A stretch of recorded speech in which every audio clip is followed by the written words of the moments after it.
Hey guys, welcome back to the Opus Pythons YouTube channel. We're here at Balls2U HQ. Gavin's very graciously let us come in and we're picking up a rack from him, which he's helped us out with. And he's going to show us some of his cool snakes. So you're in for a treat.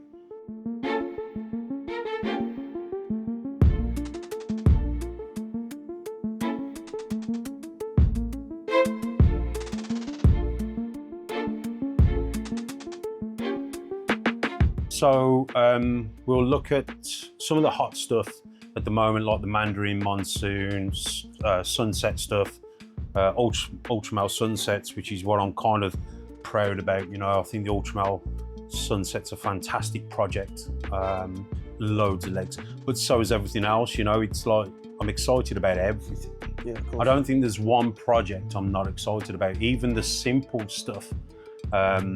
Really, you know, it's exciting because it's all building blocks for the future. We'll show you an adult monsoon. All right. That'll probably be fair. I've never seen an adult monsoon before. I've seen a, but oh wow.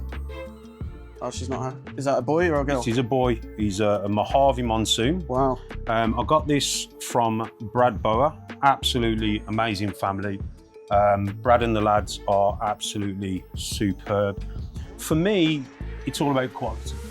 And I want to, like, with my sunset stuff and everything else that I've done over the years, this is going to be the stable of my future, of my monsoon project. So I want to get the best of the best, if you know what I mean. A very good example. So this is beautiful. Like, yeah, I mean, everyone says that the monsoon, you know, some people are on the fence. I just look at it and I just think, yeah, we can do so much with monsoon. It's just, yeah, the monsoon clowns look amazing. You know, imagine an axanthic version, imagine a DG axanthic. Yeah, or even, you know, something like a hypo DG version, you know, or even go down the hypo axanthic monsoon, you know, something really different and unique. Again, you know, it's a heavy pattern mutation, but what I'm a big believer in is making sure that you go for quality. And just being able just to get the right animals into your collection, you know? Yeah. So this is Mojave monsoon, and he's doing some fantastic work. Really bright. For me. A lot brighter than I thought it would be. Yeah, Mojave's a very underrated gene. Mojave really does help with the monsoon. You know, there are a few genes to stay away from, but I don't think to stay away from is probably the wrong word. Maybe like pastel, for example, you'd work with pastel in the future in the monsoon project when you've probably established like a DG axanthic monsoon, then put pastel into see what works first. And then yeah, of course. Because we all know pastel works well with DG, and we also know we can work well with axanthic. So, you know, I wouldn't say stay away from, just build up your army, you know? Yeah, for sure. That's what I think.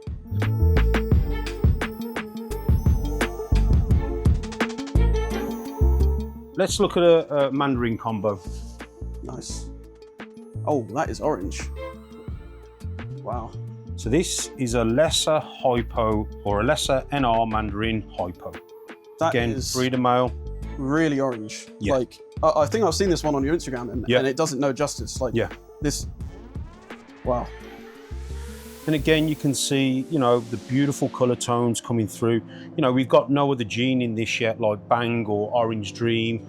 And already the Mandarin with the hypo, I believe, was made for each other. Max seems to think that they all look the same. Do you still think they all look the same? No. See, that you can tell the difference. Hopefully we can share some snakes that we can definitely change Max's mind. And the lesser works really well. Lesser is an underrated gene. Lesser, again, used in the right way, can really emphasize colors and bring an unknown color palette out that a lot of people sort of forget, you know? Yeah, that is very orange. Like, imagine the super version. Oh yeah. So he's currently going to a super Bang leopard female, so we'll get obviously Mandarin Bangs and a combination of all 100% het hypo. Because again, hypo is one of the oldest recessives, but I think it's still underrated. Yeah.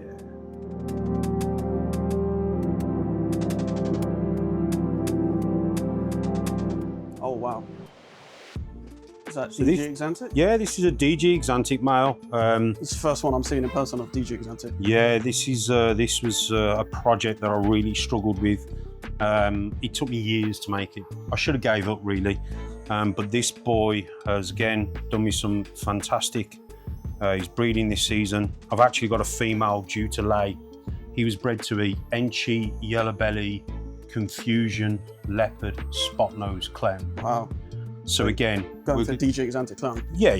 So, but again, with the genes in there, With the other genes, we can enjoy the contrast and just watch growing them up. So again, that is clean. Yeah, we can make it cleaner, and that's my game. Nice. I like to take something and then try and make it better. And again, you don't always have to go crazy. But again, there's ways and means of doing things. Actually, pastel works very well. I've seen a few people in the UK who have the pastel DG axanthics, and they look absolutely superb. So again, we don't need to hate on pastel. Don't need to, yeah. Just be careful with it. Yeah, utilise it in the right way. Oh, wow. Wow, and the pattern's really defined. Yeah. I thought that seeing it online, the pattern would be a little bit more washed out, but you can clearly see it. Obviously, we can add other genes into this to make it pop a bit more, and that's the whole idea. The whole idea, first of all, was to see how the sunset and the ultramel would react with each other and how they'd stay. And that's the key. We try this first and then we move on and we try and make this better. So we could add leopard, acid, something dark, blackhead. Yeah. I've got a couple of blackhead females for this boy. You can see he's packing on the weight, he's doing really well. He's also het pied.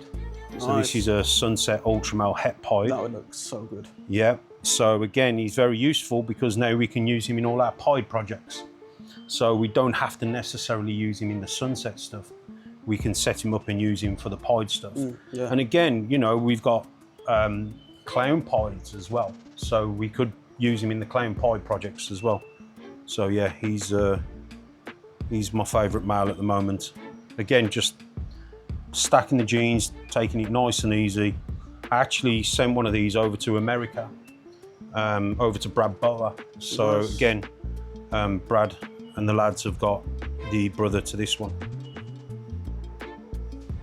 Wow. Sunset? Yep.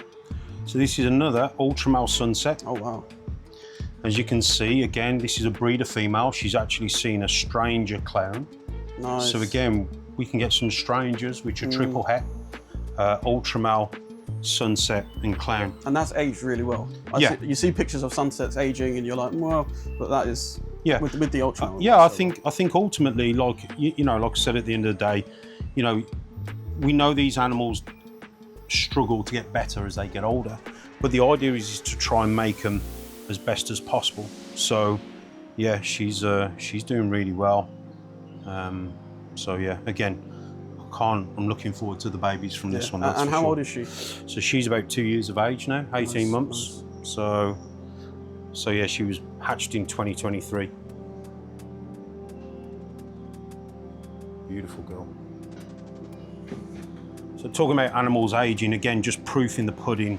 This is just a straight ultramel pied, but you can see the colours really hold well. Ultramel for me, I'm an ultramel freak. Yeah. You know, I think ultramel really is such a fantastic gene to use. Yeah, I just really like the ultramel gene. So again, animals that hold the colour very well. The Enchi version of this is absolutely nuts. Sugar and calico work very well in ultramel as well. So again, you're able to get those great colours, and especially as it gets older, it still keeps its colour. It's arguably the best aging ball python gene. I think so. I think so. Shout out to Morphinary Arts. He's all about the ultramel. Yeah, yeah. And she's from 2014. Yeah, she's my original female. And I mean, look at the saturation still of the colours. Yeah, I mean, yeah. She's not long laid a clutch, so she's back on food, doing really well. But even females like this, you know, for me, sentimental. Yeah, she was my first ultramel female, so she's definitely paved the way for all the ultramel stuff. and she's beautiful. So I struggle to let her go.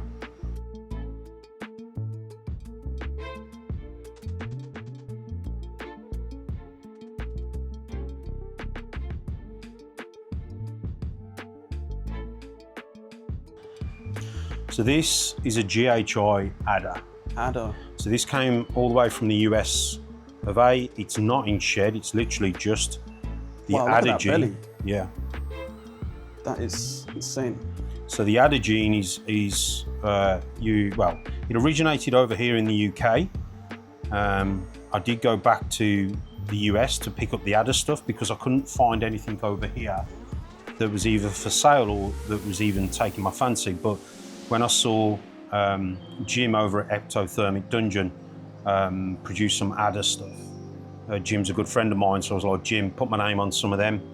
I'm going to have some of them. So yeah, fantastic gene, not much being done with it. Again, what would the adder look like in sunset, hypo, puzzle, all that sort of good stuff. So I'll show you some bang stuff first. It's typical, most of the stuff's in shed, but I'll show you anyway. So this is in shed? Yeah, so this is a bang yellow belly Arroyo. Arroyo. Okay, yeah, so Arroyo is a pattern changing. It does have a super form, which is a Rio. So that's an Arroyo animal. And then here we have a red stripe yellow belly bang Enchi clown. And again, unfortunately, it's in shed, but you can see it's still very bright. These aren't super bangs. I do have some super bangs, which I'll try and show you. But again, a bang gene originated from the US, from Sterling Nelson. Ozzy actually helped me import the original first bangs into the UK. And when everyone was calling it Orange Dream, Ozzy was the first guy that saw mine and went, Gav, these are not Orange Dream. And he would know. Oh yeah. So I'll give you a bit of an exclusive as such. So this is the Sunset project. So this is actually a chocolate calico yellow belly het sunset posset ultramel. Again, this clutch I haven't showed off yet. I've got to still put it on my channel. Exclusive. Yeah. So, and I'll show you some of the babies from this project because again, it's very unique, very different. I like to do different things. I think it's important that we go our own way and do our own things. We get inspiration from people, I think is important, but I do think making our own projects and going our own separate path is important so much. We know calico works very well and sugar works very well with sunset. So it was just, I'd say pure luck. The female that side this clutch, the female that laid this clutch, I originally thought she was a yellow belly Enchi calico. Right. As it turns out, she was actually a fire yellow belly Enchi calico chocolate. Wow. Yeah, so I brought the female off a breeder, and I brought her as an adult, so I just liked the way she looked. So I never had the experience of growing her up, and I didn't have the experience of hatching her. I just knew I wanted to use that female for the Sunset project. And lo and behold, she's got chocolate hidden in there and fire. So this one is actually a chocolate fire calico yellow belly. Nice Het Sunset Posset Ultramel. And again, look at the colours. You can see the orange. Yeah. And I also believe, again, when we talked about, if you look at the belly's pure white, when we talk about het markers as well, this animal reminded me of a super asphalt combo. It does look a little bit like that. Yeah. But again, because we've got a pattern mutation, which is the Sunset, and we've got a colour mutation floating around, which is the Ultramel, it would give us an indication that the het markers could be what's resulting in giving this animal that look.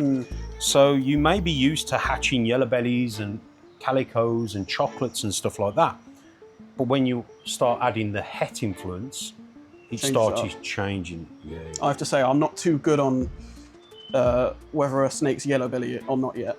I'm still trying to. It'll come with time. Catch my eye. It'll come with time. And again, there are certain things like when you've hatched a yellow belly, you can then go, you can see the difference. Like I did a video years ago about the difference between yellow belly and asphalt and gravel, there is a difference. And now we've got shed testing, it proves that we can shed test and we can get that data.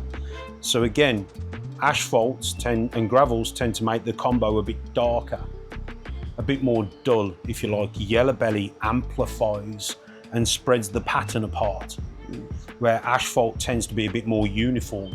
Yeah. So it makes the animal more uniform. So over the years, when you start hatching and seeing stuff, you can start putting those little traits into your little toolbox and using those and go, well, how do I know this is yellow belly? Well, first of all, without looking at the belly, we can see it's amplified in colour, as in the blacks are very black, and we've got a lot of brightness, which again is down to the fire. But then if we look at the pattern is, the yellow belly has this thing where it tries to push the pattern apart. So you've got a fight between the chocolate, the calico, the yellow belly, all fighting for the same space. So it creates these little pockets of very unique pattern and colour. And then if we look to the belly, we can see this typical checkering, as people talk about, along the sides, and this sort of like, it almost like yellow belly blows the pattern apart the closer it gets towards the belly. So this animal is another clutch mate of that clutch. The difference is this doesn't have chocolate. Okay. So if we take that last animal and take the chocolate out, this is what a fire yellow belly calico looks like. This almost looks giving me lace vibes. Yeah, yeah. And this is where, again, a lot of animals were missold as lace, because, you know, you sort of get that lace popcorning or very similar lace popcorning up the sides. So again, a lot of it comes from experience. But remember I said about the intensity in colour. So the yellow belly enhances the colours. And the fire's the brightening one. Yeah, and again, look at the dorsal, how you got the brightness coming through. Yellow belly and fire, when you add them together, they get a bit of a unique head stamp as well. But again, we've got the calico, because the calico is bringing in this speckling, yeah, along the side. This again is also 100% het sunset posset ultramel. And again, if we look at the blushing, we've got to shed test them to be 100%. But when I'm looking at stuff, and the stuff I've shed tested so far, the animals with the orange blushing along the back tend to be the animals that turn out to be double het.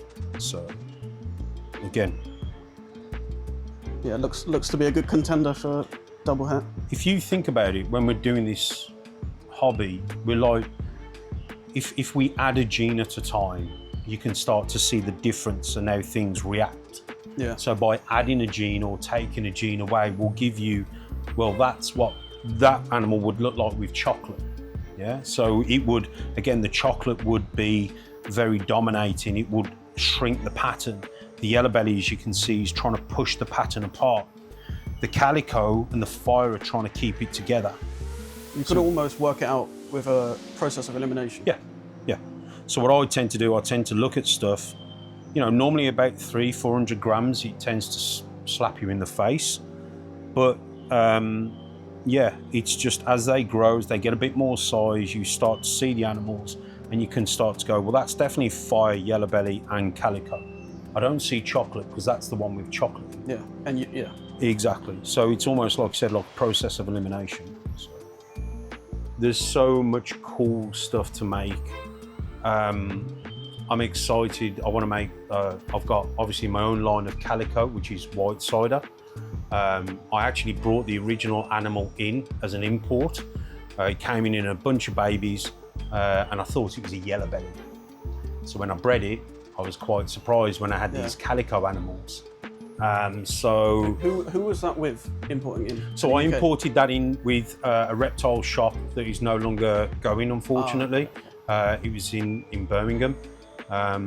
He got an import shipment of wild caught babies, which was super cool to be a part of, just having a look through those wild caught babies. Yeah. Captive farmed, should we say. So it was super cool. So when I picked up that baby, I really thought it was going to be a yellow belly, because I wanted my own line of yellow belly. As it turned out, it started producing calico like animals, so I just named it white cider, just to track the lineage. So I'm super excited to even make like lavender versions of them, which if you haven't seen a lavender sugar, they are crazy. So lots of cool stuff to do, lots of crazy stuff to make. It is kind of infinite. Oh yeah. And there's plenty of space for other people. No one can do everything. 100%, no one can do everything. And I think you do, people in the hobby nowadays are very spoiled with the amount of combos that are available for them. Because back in the day, we didn't have the option of getting a 3 gene clown or a 2 gene clown. 1 gene clowns were very rare to come across. You know, pied was a massive thing. No one wanted low white pieds. Really? We all wanted high white pieds. You know, so the industry has changed and it evolves pretty much every sort of 5 to 10 years. It changes. So like, yeah, it's a great hobby. I can't think of anything else, you know, I'd rather be doing. So, yeah. So if you're thinking of coming in, come into the hobby. Yeah, 100%. Again, there's lots of space for everyone. You know, there's lots of stuff to do. There's something unique about hatching babies and showing your children that, you know, it's this cycle and you can make these. And some of my kids have got their own snakes and they do their own projects, you know. I just think it's great. As a family thing, I think it's super cool. For sure, yeah. Well, Gavin, thanks for having us. And again, thanks for your help with the LP racks. Not a problem. Thanks for coming down. Yeah. Good to see you. Yeah, and hopefully we'll meet again sometime. 100%, definitely.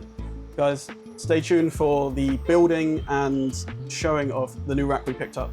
So, hope you enjoyed.